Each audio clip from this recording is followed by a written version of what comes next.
The moment it happened, you could almost hear the collective gasp echo across living rooms, sports bars, and tailgate parties nationwide.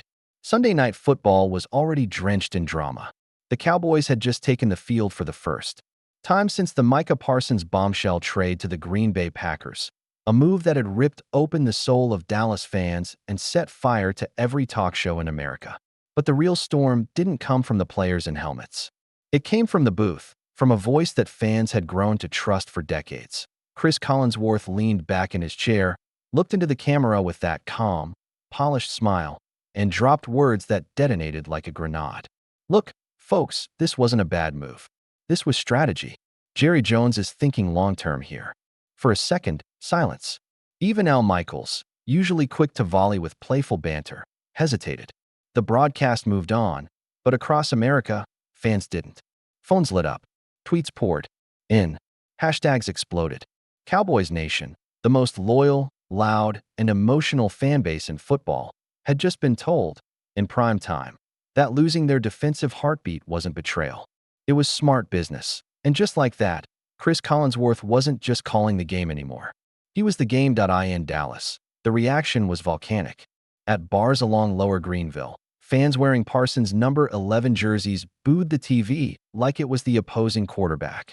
Strategic, one man shouted, slamming his glass so hard beer splashed across the bar. You don't trade away Lawrence Taylor 2.0 and call it strategy. On Twitter, X, the fury was instant. Within minutes, #FireCollinsworth was trending nationwide. Cowboys fans posted clips of Parsons sacking quarterbacks, stiff-arming tackles, and celebrating with teammates, splicing them against Collinsworth's strategy comment. Strategy? More like sabotage.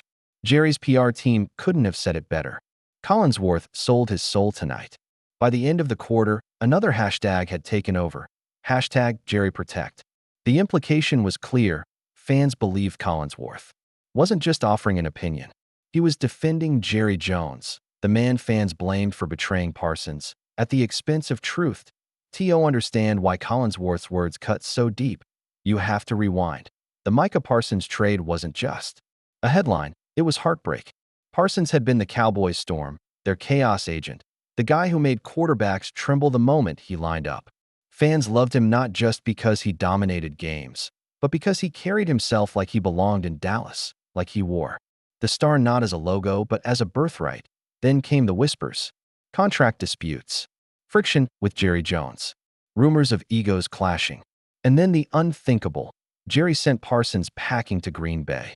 To outsiders, it was shocking enough. To Cowboys fans, it was betrayal wrapped in business suits.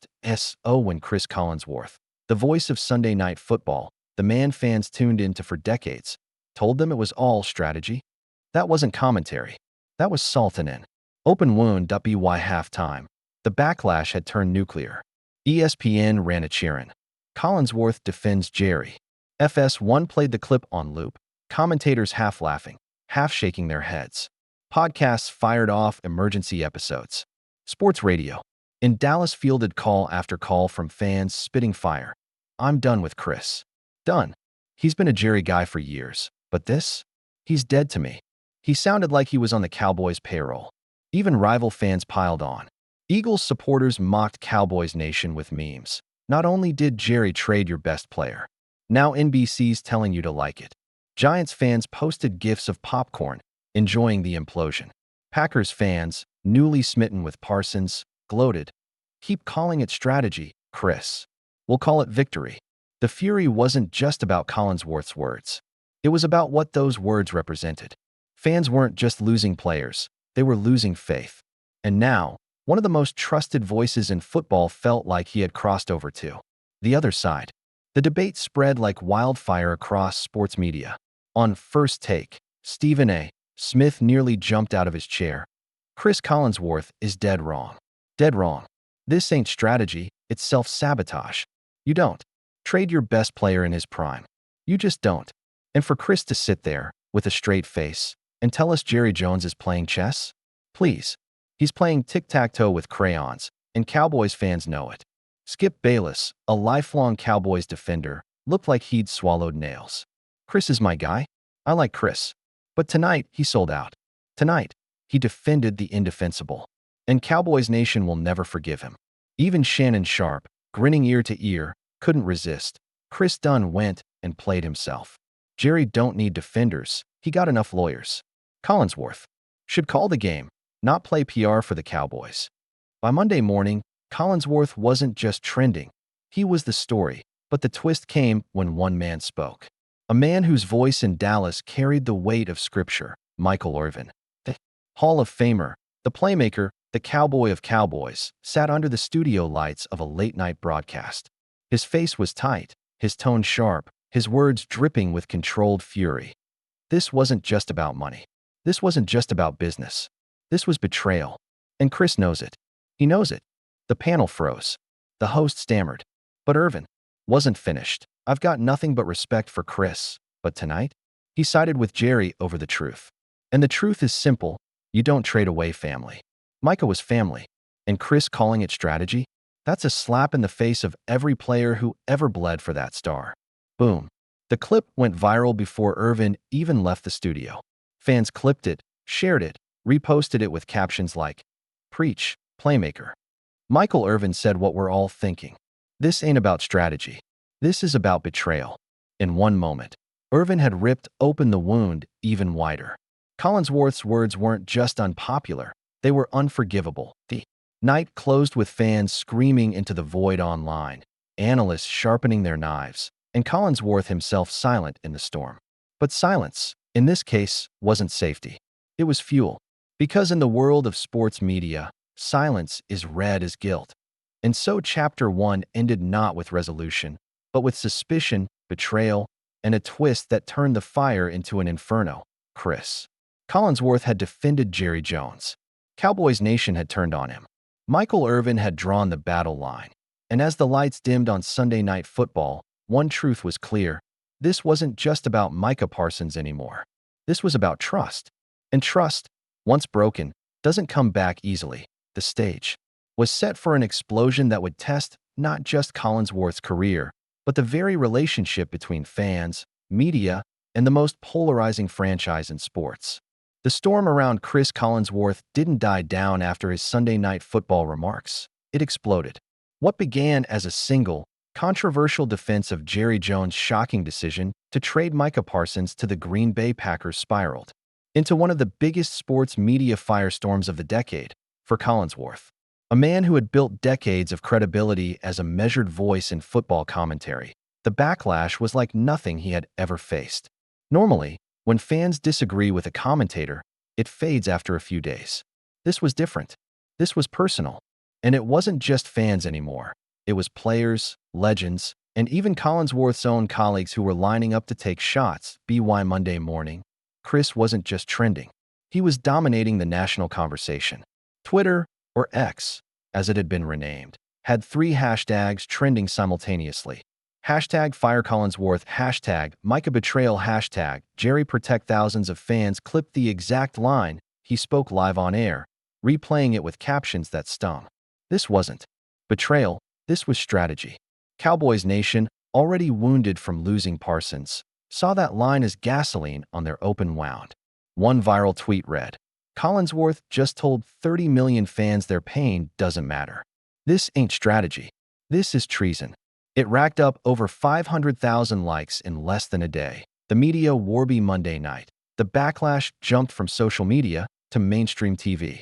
ESPN's First Take opened with Stephen A. Smith practically shouting into the camera, "Cris Collinsworth is supposed to be the people's broadcaster.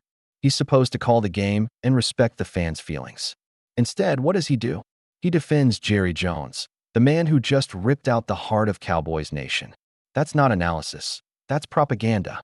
Max Kellerman countered, with his usual calm tone, but even he couldn't avoid taking a swipe. Chris has always been measured, but this was tone-deaf. He picked the worst possible moment to side with ownership. Fans don't want business strategy in the middle of betrayal. They want honesty, they want empathy. On FS1, Skip Bayless, an unapologetic Cowboys fanatic, looked like he might explode. "I have defended Cris Collinsworth for years. But this is unforgivable. Micah Parsons was our future, and Collinsworth dared to call it strategic? I don't care if you're NBC's golden boy.